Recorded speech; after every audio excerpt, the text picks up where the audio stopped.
Hi everyone. This is Nadia Rubaiyat. In this video, we will cover the last three topics of our chapter, Future of CS. The first topic is Industrial Automation. Industrial automation refers to the use of intelligent machine in factories so that the manufacturing process can be carried out with minimal human intervention. As human beings, we are more error prone, require frequent rest, and lose concentration easily while performing monotonous tasks. Machines can surpass us in their ability to work efficiently, increase productivity, making less errors, and restlessly working without the threat of safety. Thus, industrial automation provides us with improved quality, greater quantity, lower cost, and improved speed in the production market. Currently, there are four types of industrial automation process. The first one is fixed automation. Fixed automation is an automated production facility where sequence of processing or operations are fixed by the equipment configuration. This means that the automated devices are designed in such a way that it can develop one product style in large volumes. Since the hardware components of these type of devices are fixed, therefore it is very difficult to change one product style to another in fixed automation. One of the examples of these type of device is automatic assembly machine, where different parts of a product can be assembled together with precision and high production rate. Fixed automation process can provide us with product specialization, since it has been developed and designed in such a way that it can provide us the same product style over and over again without any errors. Next, we have the programmable automation. It is a form of automation for producing products in batches. For each new batch of products, the production equipments must be reprogrammed and changed to accommodate the new product style.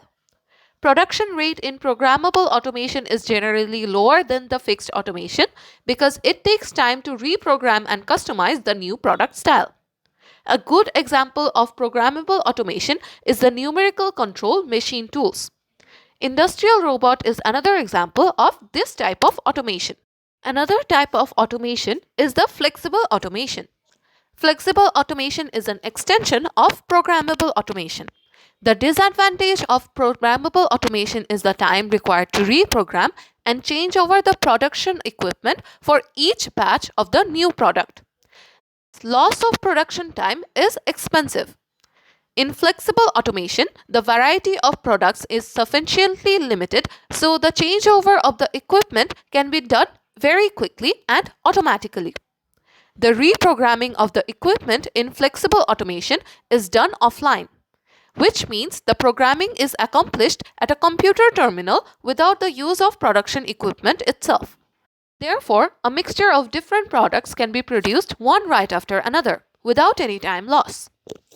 Robot arms that can be programmed to assume multiple tasks such as insert screw, drill holes, sand, weld, etc. on an assembly line is an example of flexible automation. The final type of industrial automation is the integrated automation. Integrated automation includes the total manufacturing system into a computer-controlled, digitally processed and coordinated system. All the industrial and non-industrial processes and robot integration are handled by a central automation control point. These systems are used in computer integrated manufacturing and several types of advanced process automation system. Computer controlled system and production line control process are examples of the integrated automation. Some of the real-life implementations of industrial automation are found in the pharmaceutical companies. Pharmaceutical companies heavily rely on robotics and automation devices because they can offer us precision, 24-hour production, and clean and efficient operating capabilities that we humans struggle with.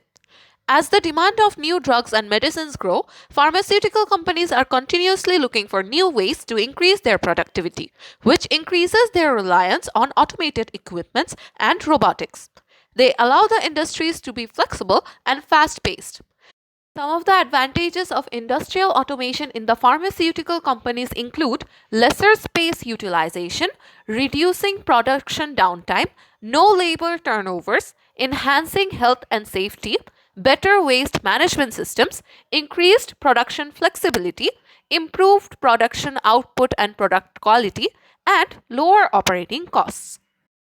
Another example of industrial automation is the flexible manufacturing system. This system can easily adapt to changes in the type and quantity of the product being manufactured. It can improve the efficiency of the products and thus lower the company's production cost. Now, many scientists and researchers have already started predicting the future of industrial automation. They suggested that fully automated factories will be very common in our near future. Nanotechs, complex adaptive systems, and mostly wireless systems will be common in the future. Efficient utilization of energy, raw materials, and human resources will be possible due to industrial automation. Also, multifunctioning robots will be associated with human workers to improve the quality and production rate of the companies.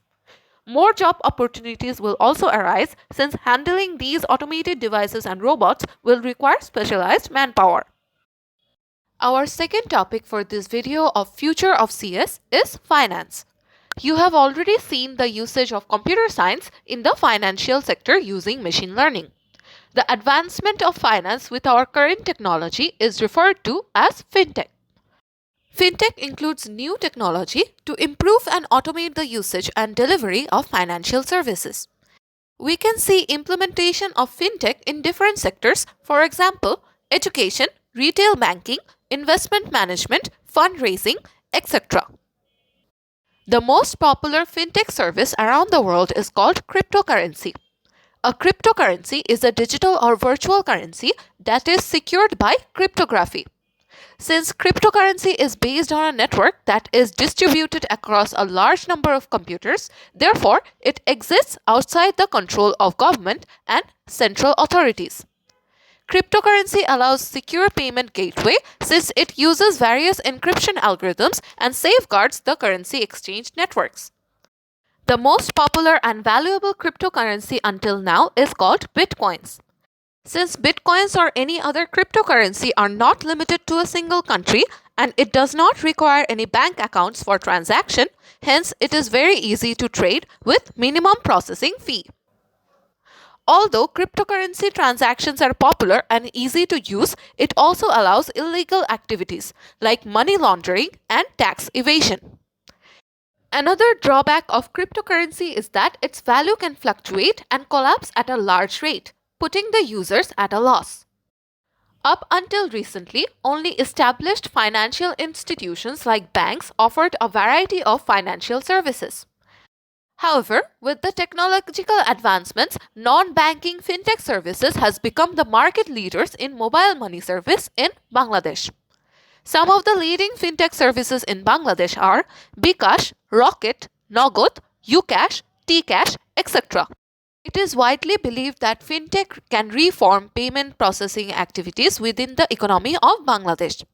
Fintech-enabled payment processings will also reduce the amount of cash required for printing and distribution of currency notes. It has the capability to automate the traditional financial activities in a significant way. Fintech startups can reach the customers and grab the market largely since it has a large younger population who can adapt to technology faster and potentially become avid users of fintech. Another implementation of computer science that can bring revolutionary change in the field of finance is called TechFin. TechFin is how the leading technological companies expand their businesses into the financial industries. These include Google, Amazon, Facebook, Apple, Alibaba, etc. Users are already on their platforms and already spend a lot of their time on social networks, which makes it easier for TechFin providers to access various kinds of information, understand the users' behaviors, and engage with the users efficiently, accurately, and quickly. This is a strong point of the service which has a major role in the current market. TechFin has the potential to access a large number of users and drastically change their daily lives. They will increase competition between themselves, fintech, and traditional financial service providers like the banks. As a result, most banks are adapting their infrastructure so that they can work faster, accept new ideas, and develop technologies.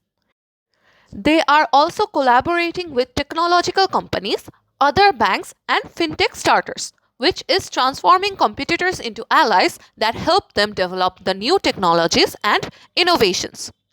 By doing so, financial services are constantly improving to be more efficient, which greatly benefits the consumers. In this lecture, we have seen multiple sectors of computer science and its possible revolutionary aspects in the future.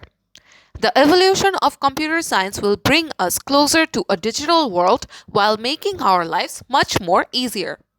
Computer science can bring the next technological advancement in our life with its constant progress and inventions.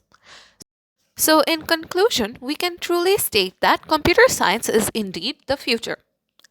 This was the last video for our course CSE 101 Introduction to Computer Science. All the faculties of this course has tried to introduce the students to the core concepts of computer science and engineering throughout the semester. I hope all the students enjoyed the course throughout the semester and found the topics interesting. Hopefully, we will see each other soon once this pandemic ends. Thank you, everyone.